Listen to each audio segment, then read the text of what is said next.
how did you get into tattooing? Well, I was 13 and got me sewing needles, spitting Bible paper, and found out that if you rubbed off some jeweler's rouge, you could make a red that would go in as well, and made my mark on the industry with little red devils on my friends at 25 cents a piece. I was always smart enough to not do that to myself, and eventually I saved up $5 and borrowed another $5 off my aunt, and she was like my grandmother. Okay. And I was living in Port Arthur, Ontario, and there was a tattoo guy in the next town over, Fort William, Ontario, which was another big seaport. He was out there in a pretty rough neighborhood. So I jumped on the bus and took the bus to city limits and switched over and got on their bus and took the bus into town and went and got me a tattoo, spent me $5 and got a ribbon with a flower and my Christian name Dave on it. Okay, so your real name's Dave? Yeah. Oh, I didn't know that. And Daniels is your surname. Okay. So that was your first actual tattoo? Yeah. And then how long between when you started doing them? The whole long and short of it will be coming out in my autobiography eventually. Yeah. But basically, the old guy that was there, and this is in Canada, and he's a guy that probably nobody has mentioned to you yet. His name was Nels Johnson. No, I haven't heard that name. Now, Nels Johnson tattooed in Thunder Bay for decades. Okay. And before that, in the 1920s, he was the tattoo artist on Royal American shows. And he was in the Merchant Marines in the 30s and 40s, traveled the world and always took his tattoo kit with him, and he tattooed on circuses and on carnivals. Wherever there, sat in with a lot of really famous guys, and he corresponded with a lot of people. And he had tons and tons and tons of correspondence, all really neatly filed in shoeboxes with photographs and pictures and designs that he traded.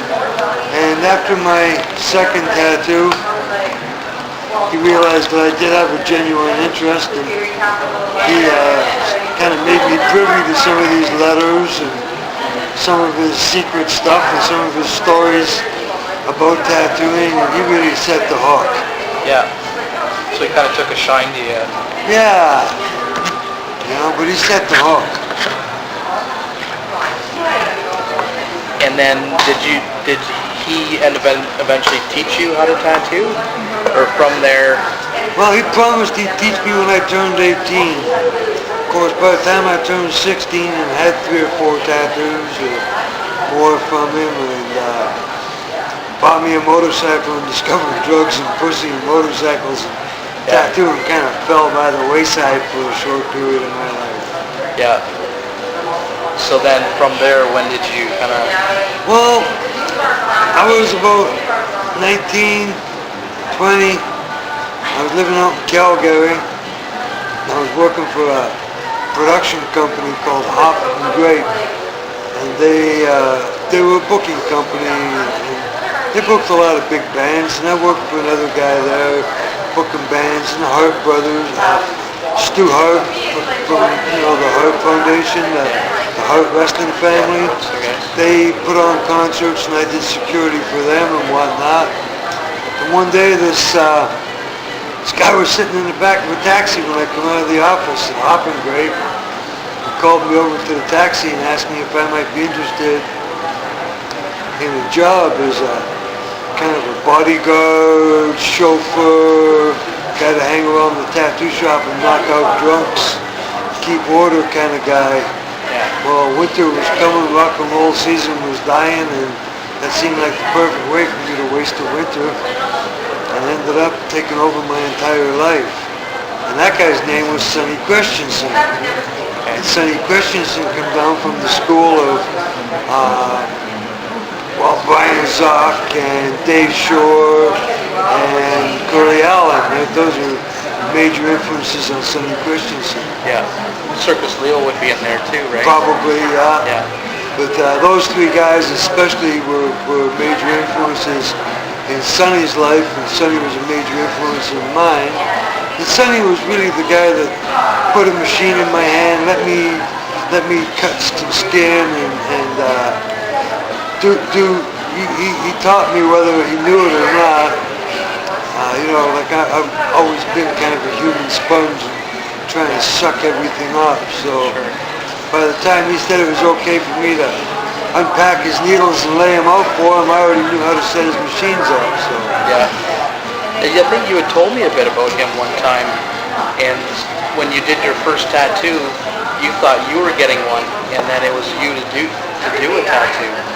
yeah, he was a funny kind of guy. We would close up at midnight. His kids would be in bed and stuff. And some nights we'd go out and have a few cocktails. And some nights we just sit around and talk and do stuff, make needles or cut stencils or whatever needed to be done. And every once in a while he'd go, you want to do a tattoo tonight? I go, sure. And he'd tattoo me. One night he says, I picked out a skull and stuff, and no, I don't want to do that. I want to do a dragon. I don't want a dragon. Well, fuck you then. Go home. Oh, wait a second, do a dragon. Yeah. And he had this dragon he wanted, and he ended up starting at midnight to 8 o'clock in the morning. I had a half sleeve of a dragon in full color and a very sore arm. Yeah. And then being the scrawny little shit that he was, and a practical joker to boot, he put hot towels on my arm, took it off, put another hot towel on my arm. My arm was pretty swollen after 8 hours sitting. Another hot towel, and when he got the pores nice and open, he sprayed me down with alcohol and ran like a bitch. Yeah.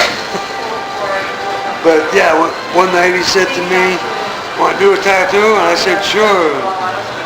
I got the stuff out, he said, set everything up, and I set it all up. He said, go pick out a stencil. And I picked out a stencil, and he said, no, here, and he handed me a rose. And I said, I don't want no rose. Well, then you ain't never going to get to do a tattoo. Whoa, wait a second, if it's me doing it, I'll do a rose. Yeah. I stuck this big red cabbage on my left calf. Yeah. And that was your very first. My very first one. That's exactly how it was. That's the original yellow 36 years ago. That's the original green from 36 years ago. And the red's kind of faded a little bit. Yeah. Big red cabbage. Permanent green. Oh yeah. What was in that green that made it so permanent? Oh geez, there was different. I don't remember all the stuff that was in all the different colors. Yeah. I had naphthol in them. And I remember the old naphthol pins that used to blow out on people all the time. Yeah. What year would it have been that you did that rose on your leg? Do you remember the year? It said 36 years ago.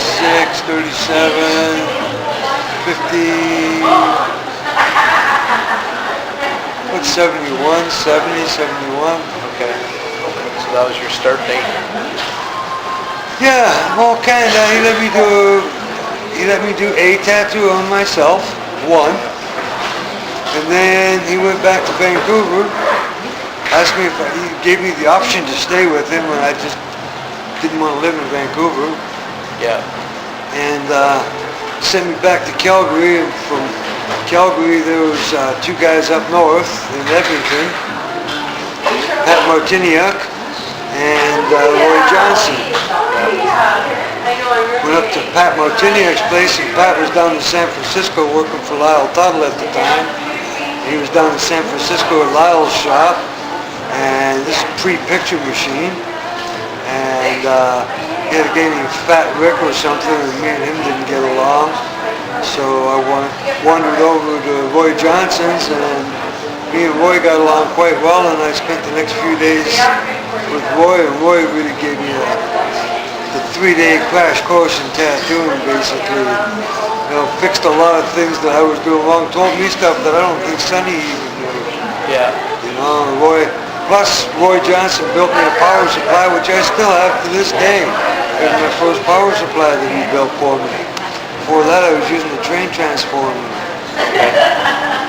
Now, when I left Sonny's employment after I finished in Vancouver, he gave me a cigar box, and in that cigar box was a salt shaker of black stencil pigment, half a dozen stencils, a couple of liners, a couple shaders, a couple tubes, and 2 tattoo machines completely stripped.